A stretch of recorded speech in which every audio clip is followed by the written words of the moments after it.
께서 일하시니 나도 일한다. 나는 아버지를 따라 아버지께 본대로 아버지의 뜻대로 행한다라고 말씀하셨어요. 당연히 사람들은 그 말에 충격을 받았고, 그리고 그 말을 믿을 만한 증거가 무엇인지 생각했을 거예요. 요구했을 거예요. 왜냐하면 모세도 아무 선지자나 믿지 말라고 경고했기 때문에 그렇습니다. 예수님은 자신의 증언이 참된 이유를 설명하십니다. 가장 먼저 중요한 전제를 언급하시는데 그것이 31절, 32절이에요. 같이 읽어볼까요? 시작. 내가 만일 나를 위하여 증언하면 내 증언은 참되지 아니하되 나를 위하여 증언하시는 이가 따로 있으니 나를 위하여 증언하시는 그 증언이 참인 줄 아노라. 스스로를 위해 하는 그 증언은 참될 수가 없다라는 사실입니다. 실상 이것은 논증에 있어서 핵심적인 요소죠. 자, 법정에서도 죄를 지은 사람이 자기를 변호할 때 자기를 위해 증언하지 않습니까? 그러나 그 증언은 더러는 일부 사실이 있을지라도 자기의 유익을 위해, 이익과 유불리로 인해서 그 증언을 오염시킬 수가 있죠. 그래서 그것을 100% 신뢰할 수가 없는 거죠. 객관적이고 명확한 증언이나 증거가 필요합니다. 예수님이 내 말이 참된 이유, 세 가지 이유를 드십니다. 평소에 내가 왜 예수님을 믿어야 되지? 예수님의 말이 어떻게 참된 것을 알지? 라는 궁금증이 있으신 분들은 오늘 이 예수님의 이야기를 잘 들어보세요. 아주 세 가지 분명한 증거를 말씀하십니다. 자, 첫 번째는 33절에서 35절이에요. 같이 읽어보겠습니다. 시작. 너희가 요한에게 사람을 보내매 요한이 진리에 대하여 증언하였느니라. 그러나 나는 사람에게서 증언을 취하지 아니하노라. 다만 이 말을 하는 것은 너희로 구원을 받게 하려 함이니 요한은 켜서 비추이는 등불이라. 너희가 한때 그 빛에 즐거이 있기를 원하였거니와. 내 말이 참됨을 증언하는 증언자, 첫 번째 등장인물이 누구냐면 세례 요한입니다. 이 이야기는 우리가 요한복음을 보면서 앞서 소상히 살펴보았습니다. 그의 증언을 한번 생각해 볼까요? 그는 메시아라고 사람들이 착각할 정도로 그렇게 영향력이 있는 사람이었어요. 하지만 그는 말합니다. 나는 메시아가 아니다.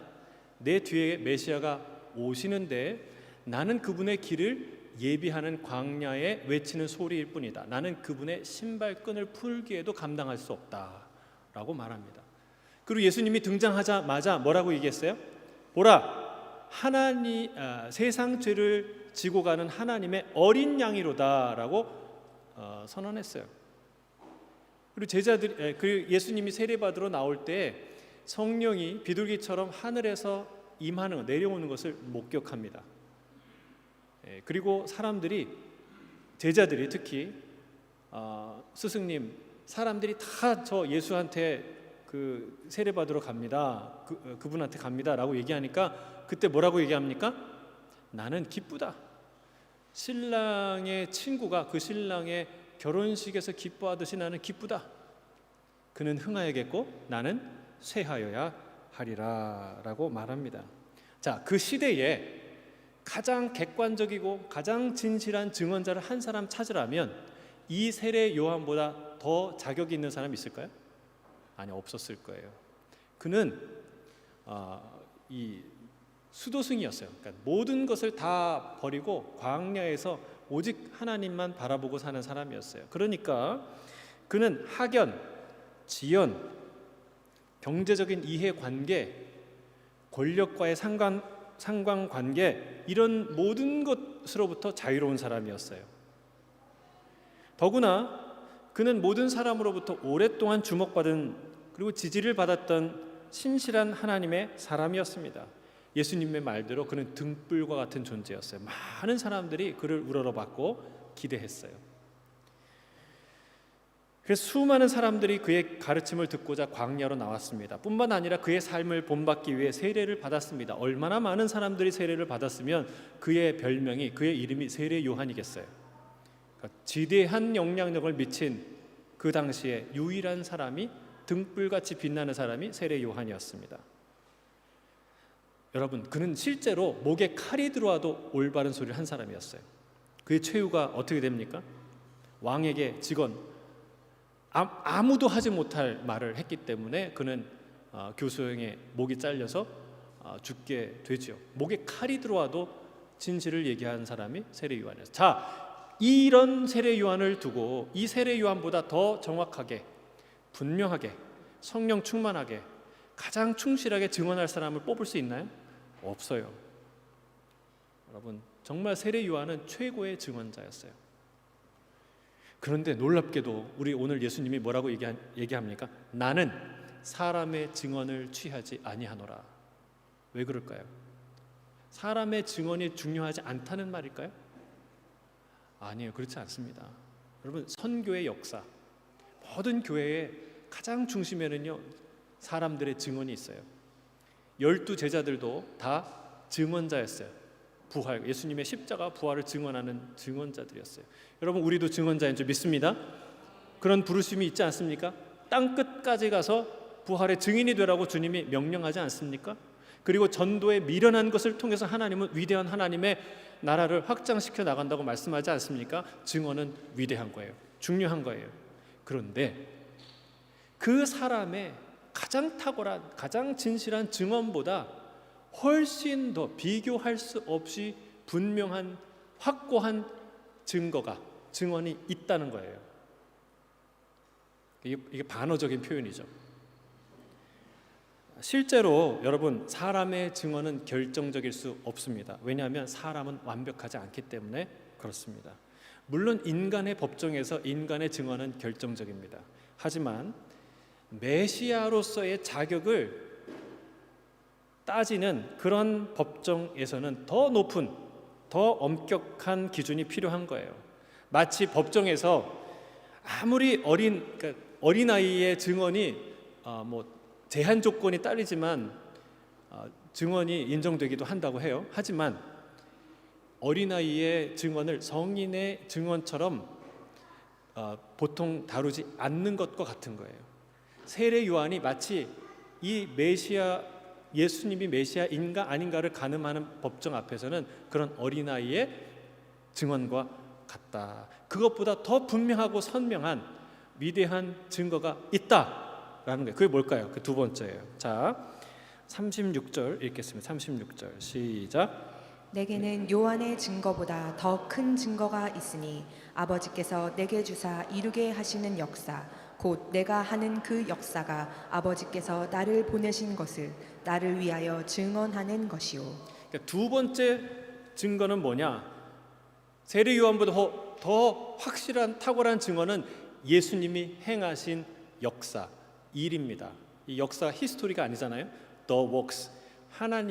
예수님이 행하신 그 일, 아버지께서 내게 주셔서 행한 그 일이, 그게 바로 명확한, 세례 요한의 증언보다 훨씬 더 명확한 증언이다 라고 말씀하시는 거예요. 그렇습니다. 주님께서 행하시는 놀라운 표적은 하나님께로부터 오는 직접적인 신적 증언인 줄로 믿습니다. 출애굽하실 때를 잘 생각해 보세요. 출애굽하실 때 왜 하나님이 바로의 저항을, 교만한 바로를 일거에 한순간에 제거하지 않으셨을까요? 하나님의 힘이 모자라서 그런가요? 하나님은 우리가 파리를 잡듯이 여러분 바로 제압할 수 있었어요. 근데 왜 하나님이 바로를 그렇게 바로 제압하지 않으셨을까? 왜 그러셨을까요? 하나님이 거긴 중요한 메시지가 있는 거예요. 하나님이 10번의 기회를 통해서 내가 누구인지 나타내시려고 그 일을 행하신 거예요. 지금 출애굽을 행하는, 명하고 인도하는 내가 누구인지 명확하게 이스라엘 백성이 알게 하려고, 경험하게 하려고 하나님이 그 일을 행하신 거예요. 이 하나님은 그냥 전설 속에 신화 속에 어떤 이야기가 아니라 실제로 하늘과 땅을, 바다와 육지를, 산과 들을, 그리고 생명과 죽음을 주관하는 하나님이다 라는 것을 그들이 직접 보고 듣고 경험할 수 있도록 하나님이 행하신 것이죠. 여러분, 하나님이 하나님 되심을 어떻게 증명되었나요? 모세가 증언했습니까? 그래요. 모세는 열심히 증언했어요. 하나님이 하나님 되심을. 그러나 백성들은 모세의 증언을 열심히 들었어요. 들을 때는 아는 것 같고 믿는 것 같았어요. 그러나 결국은 믿는 척했을 뿐이에요.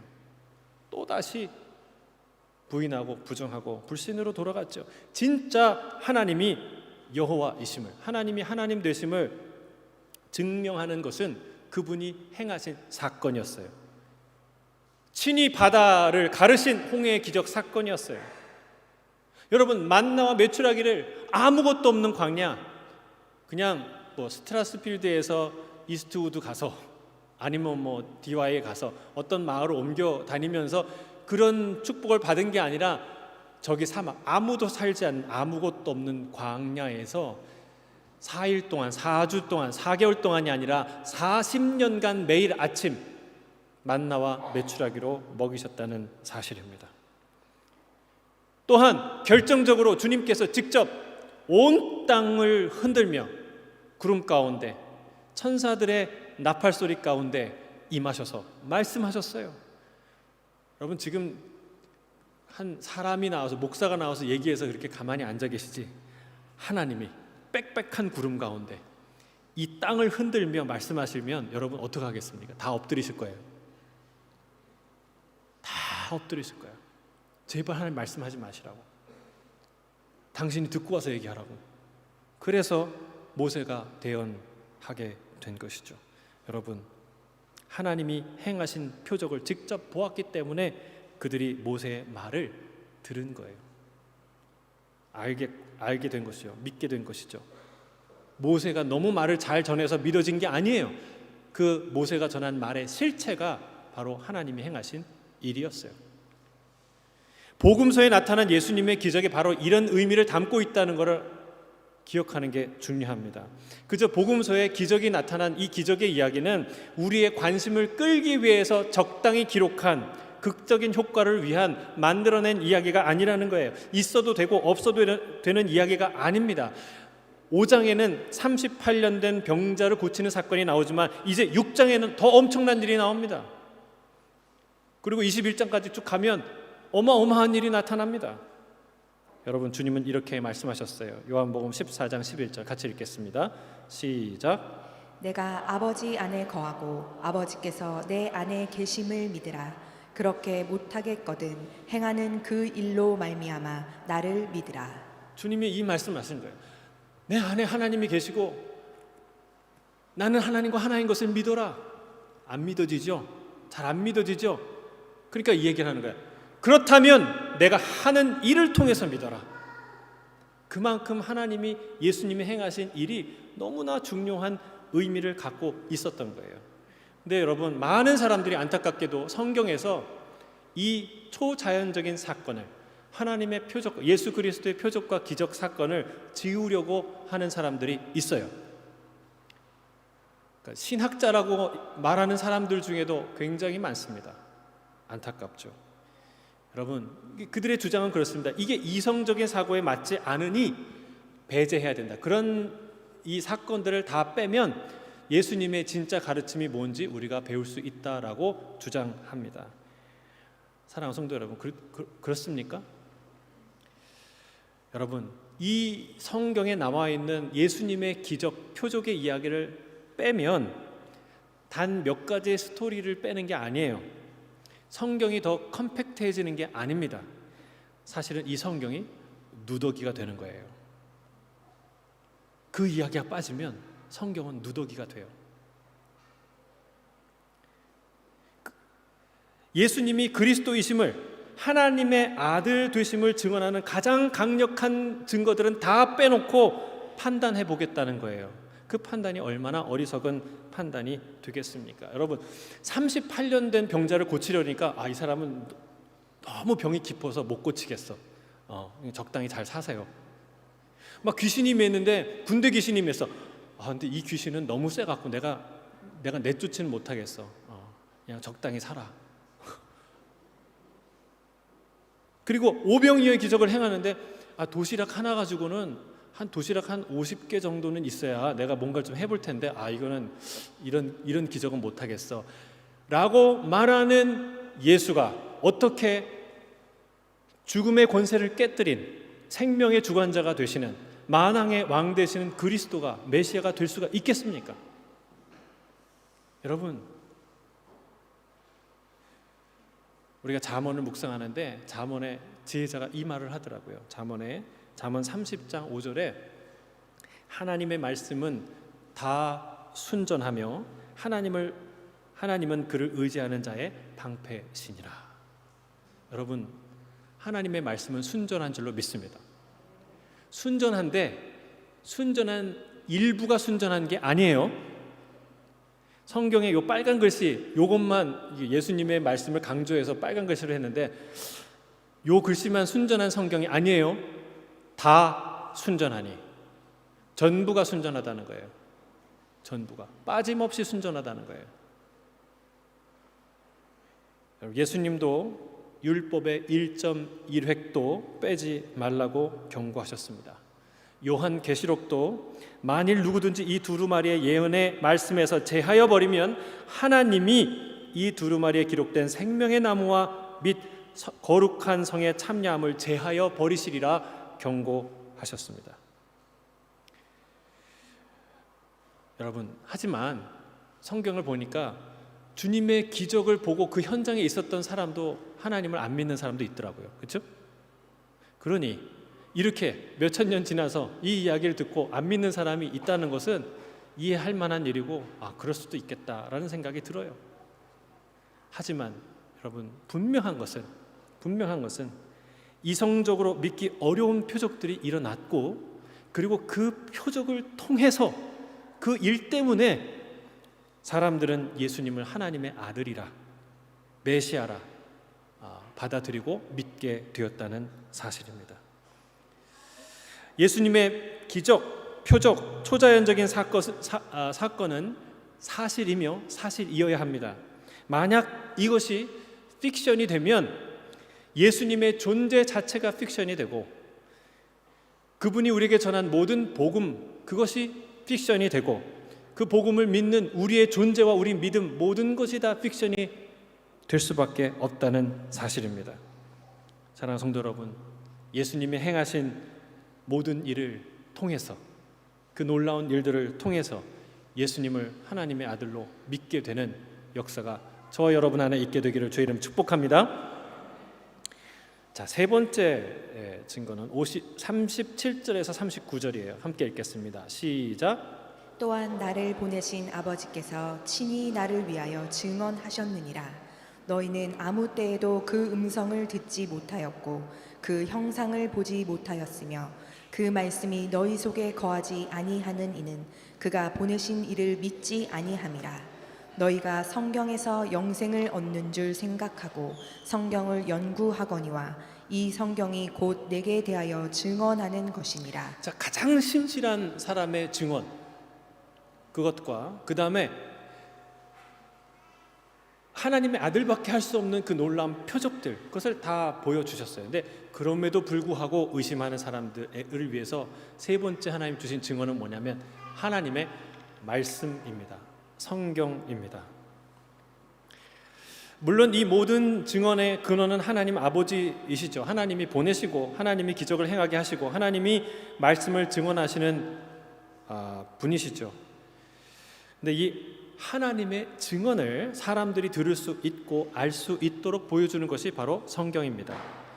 하나님께서 말씀하셨고 그 말씀을 들은 증인들이 기록한 것이 바로 성경입니다. 그래서 그들은 이 성경을 목숨처럼 여기는 것이죠.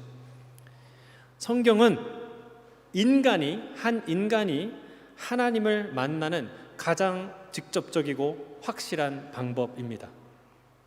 우리가 40일 금식 기도를 하고 신령한 경험들을 하는 것 소중한 일이지만 여러분, 하나님이 인간에게 허락한 가장 쉽고도 가장 명확하고도 가장 놀랍고 깊은 하나님을 만나는 방법은 말씀이에요. 사도 요한은 그 신비를 이렇게 고백합니다. 태초에 말씀이 계시니라. 이 말씀이 하나님과 함께 계셨으니 이 말씀은 곧 뭐라고요? 하나님이시니라. 우리가 읽는 이 말씀이 하나님이시라는 거예요. 그런데 놀랍게도 오늘 뭐라고 얘기하냐면 이 말씀이 누구에 대한 증언이라고요? 예? 너희가 이 말씀에 영생이 있는 줄 알고 이 성경을 연구하는데 이 말씀은, 이 성경은 누굴 증언한다고요? 나를 증언한다고 말씀하십니다. 여러분, 성경을 해석하고 이해하는 열쇠가 바로 여기에 있습니다. 성경은 예수 그리스도에 대한 증언입니다. 구약에 보니까 예수님 얘기 한마디도 없던데요? 없죠, 당연히. 그렇죠? 예수라는 말이 여호수아, 예슈아, 이게 이제 물론 예수라는 말이지만 그러나 직접적으로 예수님이라는 말은 아니죠. 예수님의 얘기는 없던데요. 여러분, 구약은 앞으로 오실 예수님에 대한, 그리스도에 대한 이야기, 신약은 이 땅에 오신 예수님에 관한 이야기, 그리고 앞으로 마지막 날에 오실 예수님에 관한 이야기가 신약 이야기입니다. 그러니까 성경을 관통하는 핵심이 그거예요. 그러니까 여러분, 이거를 기억해야 돼요. 성경을 여러 가지 주제와 여러 가지 방면으로 읽고 해석하고 수많은 유익을 얻을 수 있지만 이 성경이 얘기하는 바는, 핵심은 이거예요. 예수는 그리스도시다. 이거를 말하고 증언하는 게 성경이라는 거예요. 그래서 여러분, 성경을 우리가 여러 가지로 연구할 수 있습니다. 철학적으로도 연구하고, 고고학적으로도 연구하고, 문학 양식을 따라 연구하고, 사회 문화적으로도 연구하고, 그런 모든 방법으로 성경을 연구해야 되는데, 여러분, 이런 모든 인문학적인 탐구는 반드시 귀결점이 있어야 돼요. 어디로 가야 됩니까? 예수 그리스도로 가야 돼요. 그런 탐구의 노력은 반드시 예수님을 예전보다 더 깊이 알게 되고, 예수님을 전보다 더 가까이 가게 되고, 예수님을 더 풍성히 누리고, 그리고 더 진실히 사랑하고 더 깊이 예배할 수 있도록 우리를 이끌어야 돼요. 그게 목적이에요. 지식은 늘어가는데, 내가 신앙 연수는 늘어가는데 점점 예수님과 멀어진다. 그러면 어떻게 해야 됩니까? 당장 모든 걸 내려놓고 기도하셔야 돼요. 질문하셔야 돼요. 이 모든 게 나랑 주님과 무슨 상관이 있는지 물어야 돼요. 그 지식 자체가, 그 행위 자체가 나를 구원하는 것이 아니기 때문에 그렇습니다. 우리는 자신의 지적 능력을 자랑하기 위해, 자신의 의로움을 드러내기 위해서 얼마든지 그렇게 할 수 있는 존재들입니다. 우리는 그걸 경계해야 돼요. 그걸 경계하기 위해서 뭘 기억해야 돼요? 이거를. 이 성경은 누구를 증언한다고요? 예수 그리스도를 증언하고 있구나라는 것을 알아야 됩니다. 왜 묵상합니까? 왜 말씀을 듣습니까? 왜 성경을 연구합니까? 왜 성경을 암송합니까? 여러분, 왜 해요? 예수님을 사랑하기 위해서. 이게 아멘이 크게 나와야 되는데 여러분, 우리가 왜 신앙생활하고 왜 성경을 읽습니까? 예수 그리스도를 알기 위해서, 예수님을 더욱 사랑하기 위해서 있는 줄로 믿습니다. 이 사실을 한시도 잊어서는 안 된다는 거예요. 자 40절부터 42절 읽겠습니다. 시작. 그러나 너희가 영생을 얻기 위하여 내게 오기를 원하지 아니하는도다. 나는 사람에게서 영광을 취하지 아니하노라. 다만 하나님을 사랑하는 것이 너희 속에 없음을 알았노라. 참 기가 막힌 일이에요. 여러분, 생각해 보세요. 세례 요한과 같은 신실한 증언자가 이분은 메시아라고 증언했어요. 그리고 그분이 메시아밖에 할 수 없는 표적들을, 하나님이 주시는 표적들을 행하셨어요. 그리고 성경을 또 자세히 살펴보니까 성경이 이 메시아에 대한 예언이고, 그리고 그 예언대로 예수님이 행하시고 계세요. 그럼에도 불구하고 왜 사람들은 예수님을 메시아로 믿지 못했을까? 받아들이지 못했을까? 여러분, 이게 얼마나 억울한 상황인지 제가 쉽게 설명을 드릴게요. 자, 여러분이 저를 몰랐다고 생각해 보세요. 시드니 교민사에 저를 모르는 사람 많죠. 근데 그 사람들이 잘 알고 있는 신실한 어떤 사람이 제가 딱 나타나니까 저분은 예수 따라가는 교회의 담임 목사님이셔, 이렇게 얘기를 했어요. 근데 설마 그래도 안 믿어요. 그 사람 굉장히 신망이 있는 사람인데 그 말 안 믿어요. 그래서 제가 얘기를 하는 거예요. 제가 언제 개척을 했고, 제가 표적을 보여줄 수는 없잖아요, 그렇죠?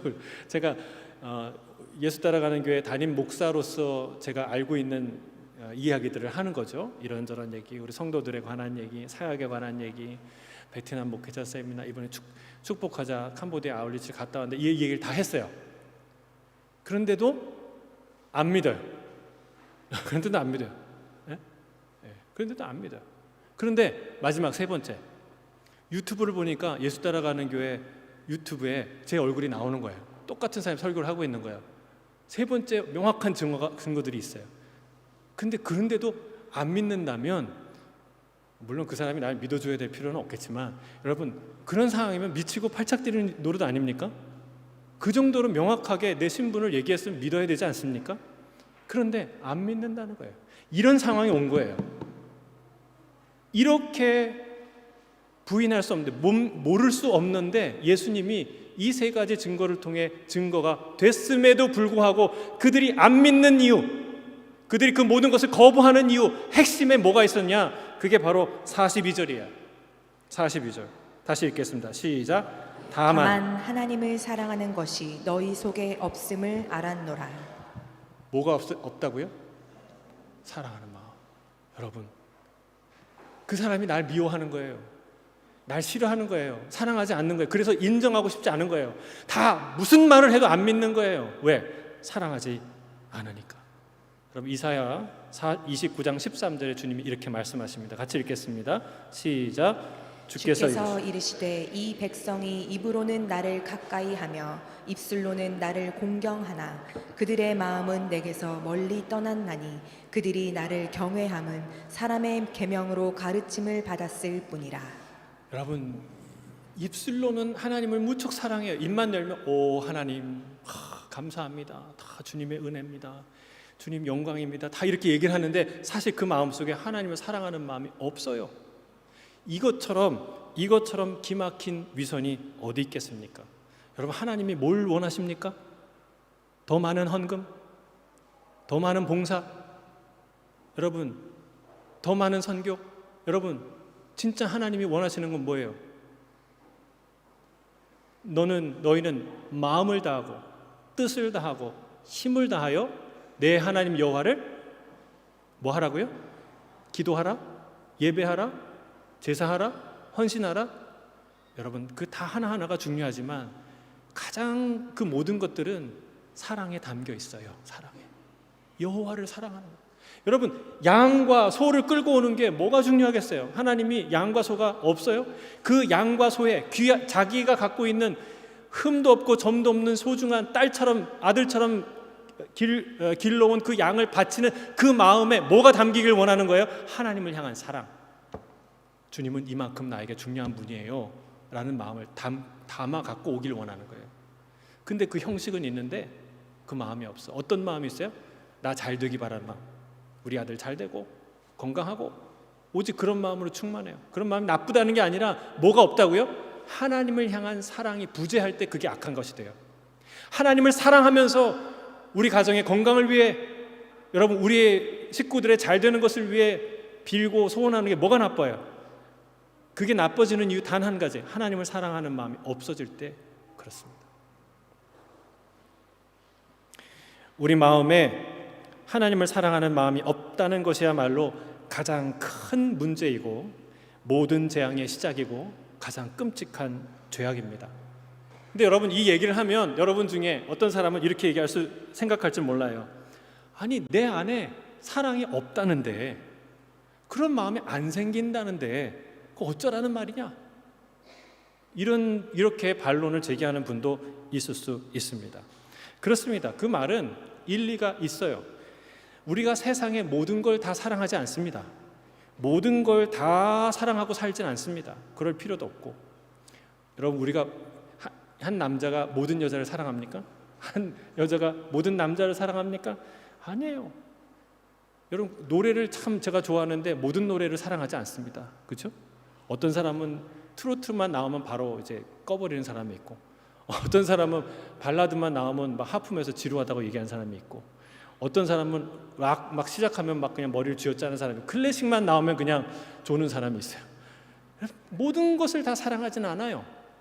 그러나 여러분, 나의 삶에 무지무지 중요한 영향을 미치는데 바로 그것을 사랑하지 않고 있다면 그것을 사랑하게 만드는 캠페인이나 운동들을 우리는 합니다. 예를 들면 나라 사랑, 자연보호, 환경운동, 생명의 가치를 일깨우는 이런 캠페인들을 우리가 하죠. 왜 합니까? 그게 그런 소중한 가치를 잊고 살아서는 안 되기 때문에 하는 거예요. 여러분, 군인이 나라를 사랑하는 마음이 없는데 어떻게 희생하겠습니까? 여러분, 우리가 사랑하지 않는 자연과 생명을 위해 어떻게 헌신하겠습니까? 불가능한 일이죠. 사람이요, 돈이 없어서 그 일을 안 하는 게 아니에요. 마음이 없어서 안 하는 거예요. 여러분, 마음이 있고 중요하다고 생각하면, 사랑하면 밤을 새서라도 합니다. 없는 방법을 만들어내는 창의적인 일들을 합니다. 왜 안 합니까? 마음이 없어서 안 하는 거예요. 사랑하지 않기 때문에 안 하는 것이죠. 인생에 있어서 어떤 것은 마음이 없다고 그냥 살아도 괜찮은 것이 아닌 것이 있다는 거예요. 예를 들면 여러분의 자녀가 이렇게 얘기해요. 엄마, 아빠, 도덕과 윤리가 뭐가 그렇게 중요해? 잘 살면 됐지. 만약에 어느 날 진짜 속마음을 털어놓는데 그런 얘기를 해요. 그럼 여러분이 우리 딸은, 우리 아들은 굉장히 개방적인 아이구나. 그래, 괜찮아. 사람들이 다 사랑하고 살 수 없고 그냥 네가 그런 인생을 살아가면 그렇게 살아 라고 말할 부모가 있나요, 없나요? 뭐 있다는 표정도 있으신 것 같은데, 여러분, 그런 말을 들으면 부모가 충격을 받을 거예요. 그때부터 고민이 시작될 거예요. 어떻게 이 아이에게 도덕과 윤리가 중요하다는 마음을 심어주지?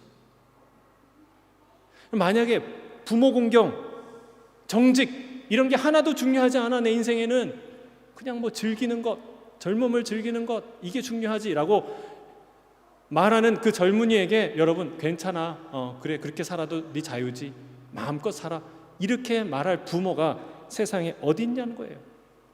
없어요. 그때부터 고민하기 시작하고 내가 뭘 어떻게 잘못 살았나 돌아보고 어떻게 말해야 될까, 어떻게 가르쳐야 될까 생각하게 될 거예요. 왜요? 그거는 굉장히 중요한 삶의 요소이기 때문에 그렇습니다. 여러분, 하나님을 사랑하는 마음이 없다라는 것은 그 마음이 없어도 괜찮은 것이 아닙니다. 나에게 가장 중요한 것을 사랑하고 있지 않기 때문에 그렇습니다. 여러분, 사랑하지 않으면 그것을 추구할 수 없어요. 진리를 사랑하지 않는다는 것은 반대로 거짓을 사랑한다는 뜻입니다. 거룩을 사랑하지 않는다는 것은 죄악을 사랑한다는 말입니다. 정의를 사랑하지 않는다는 것은 불법을 허용하고 사랑한다는 뜻입니다. 하나님을 사랑하지 않는다는 것은 그 모든 것, 진리와 거룩과 정의 모두를 사랑하지 않는다는 뜻입니다. 우리의 영혼이 심각하게 고장 나 있다는 뜻이에요. 제가 이 과학자들의 몇몇 패널들이 신의 존재에 관한 토론을 이야기를 나누는 영상을 잠깐 봤어요. 근데 끝까지는 못 봤어요. 왜냐하면 다 그분들이 하는 얘기가 비슷비슷하기 때문에. 근데 그 패널 중에 한 분이 그런 표현을 써요. 종교는 무엇인가? 종교와 믿음, 신앙은 비과학의 끝판왕이다라고 말해요. 그럼 그 말이 맞습니까? 틀립니까? 그럼 말 뜻은 맞아요. 그러니까 반과학이 아니에요. 우리가 성경에 나오는 게 다 반과학적이다라는 게 얘기가 아니라 비과학, 과학의 영역으로는 다 충분히 이야기할 수 없는 다른 영역의 극단에 있는 사상 체계라는 뜻이에요. 그 말은 그렇죠. 이해할 수 있죠. 근데 그들은 한결같이 어떤 입장을 고수하냐면, 말은 그렇게 하지만 과학적인 물리적인 세상에서 신을 논하는 것은 어리석은 것이다 라고 말하는 거예요. 그러니까 이 말은 애둘러 표현했지만 사실은 신은 없다는 뜻이죠. 여러분, 과학은요 무엇이 선한지, 그러니까 그분들은 이 한 가지 사실에서 종교와 신앙의 가치를 인정해요. 뭐냐면 무엇이 선한지 무엇이 악한지 판단하는 윤리적인 선과 악의 기준을 정하는 인생의 가치를 정하는 데 있어서는 종교와 신앙의 믿음의 가치가 있다라고 그분들이 이제 하나같이 입을 모으죠. 맞습니다. 이게 명백한 과학의 한계. 과학은 무엇이 선한지 무엇이 악한지 증명해낼 길이 없어요. 그걸 규정하는 것이 과학이 아니거든요. 그거는 철학이나 혹은 신학의 분야라고 생각을 합니다. 자, 제가 이 얘기를 하기 위해서 이 얘기를 하는 거예요. 여러분 생각해 보세요. 과학과 윤리, 과학과 종교가 꼭 그렇게 엄격하게 반드시 분리되어야만 하는 걸까요? 여러분, 성경의 하나님은 물리적이고 과학적인 세상과 전혀 상관이 없어야 순수한 하나님으로 존재하시는 걸까요? 그렇지 않습니다. 여러분, 인간을 한번 보세요. 우리 존재를 한번 보세요. 인간은 과학적인 세상에 사는 물리적인 존재인 동시에 윤리적인 존재예요. 여러분, 과학을 탐구할 때는 우리가 물리적인 존재였다가 예배드릴 때 또는 윤리적인 그 삶을 추구할 때는 다시 영적인 존재로 바뀝니까? 왔다 갔다 합니까? 그렇지 않습니다. 우리 안에 그것이 연결되어 있고 통합되어 있어요. 만일 인간이 그렇다면 신은 훨씬 더 물리적인 세상과 영적 세상을 인간보다 더 긴밀히 통합할 수 있는 존재가 아니겠습니까? 물리적인 세상에 사는 인간은 도덕적이고 영적인 세상에 영향을 미치며 사는데, 반대로 신은 영적이고 도덕적인 세상에 살면서 물리적인 세상에 영향을 미쳐서는 안 되는 존재입니까? 인간이 물리적인 세상과 윤리적 세상을 오가며 영향을 주고 받을 수 있다면 하나님은, 신은 더욱더 그럴 수 있지 않겠습니까? 여러분, 그들의 말이 맞다고 생각해 보세요. 신이 도덕과 윤리의 기준을 만들었다. 그러면 그 도덕과 윤리의 기준이 어디에, 언제, 어떻게 구현됩니까? 물리적인 세상 속에서 구현되는 거예요. 물리적인 과학적인 삶을 사는 존재들의 행동, 구체적인 행동들을 통해서 그 형이상학적인 가치들이 구현되는 거예요. 우리 장로님이 매일 아침 아이들에게 사탕을 이렇게 줘요. 그러니까 우리 장로님은 직업적인 특성을 마음껏 누리고 사시는 분이에요. 아이들의 인기 짱이죠. 예. 근데 여러분, 아이들을 사랑한다는 것은 어떻게 구현됩니까? 매 주일 아침 사랑하는 아이들을 기억하고 사탕을 가지고 오고 사탕을 하나를 건네주는 물리적인 행동을 통해서 그 사랑은 실천되고 구현돼요. 따로 존재하는 게 아니에요. 이게 현실인데, 여러분, 이게 현실 아닙니까? 근데 하나님은 영적인 세계에만 있고, 그리고 여기는 과학적이고 물리적인 세상은 과학자가, 우리가 지배한다, 우리의 세상이다 말하는 것이 얼마나 어리석은 말이냐는 거예요. 이 현상이 인간이 얼마나 하나님을 싫어하는지 알 수 있는 현상입니다. 증거입니다. 인간은 신을 이 물리적인 세상 밖으로 몰아내길 원해요. 저 영적이고 종교적인 울타리 안에 가두려고 합니다. 과학이라는 이름으로 그렇게 해요. 그래서 여러분, 밖에 나가서 전도하는 거 하셔야 됩니다. 저는 뭐 노방전도 이런 거 많이 해보지 않고 또 그런 거 좋아하진 않지만 그걸 부끄러워하진 않습니다. 여러분, 그게 필요해요. 세상 가운데 예수 그리스도를 선포해야 돼요.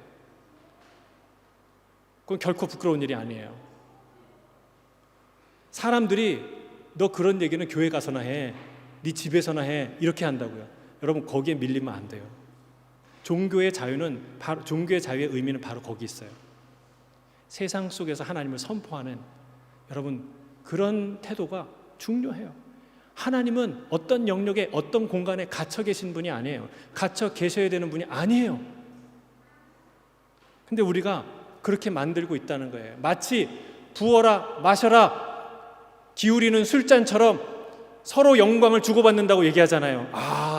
무슨 대학 그 박사 학위를 받으셨습니다.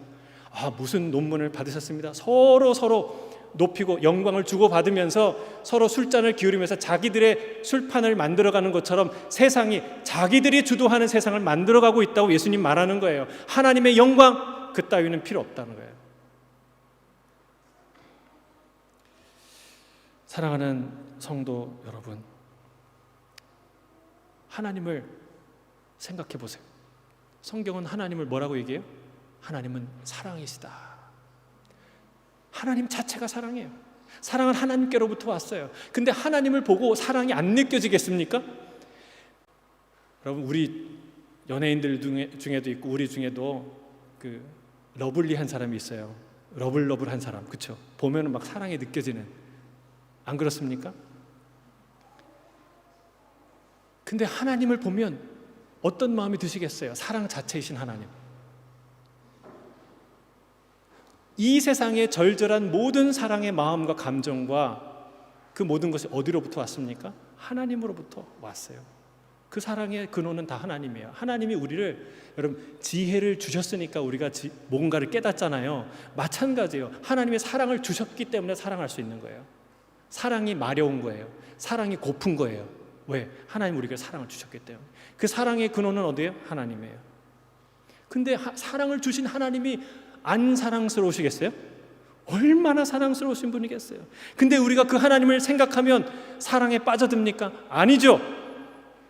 우리 안에 사랑이 없다는 증거예요. 이것은 모든 어리석음 중에 가장 큰 어리석음이고 모든 죄악 중에 가장 큰 죄악이라는 사실을 주님이 우리에게 가르쳐주고 있는 거예요.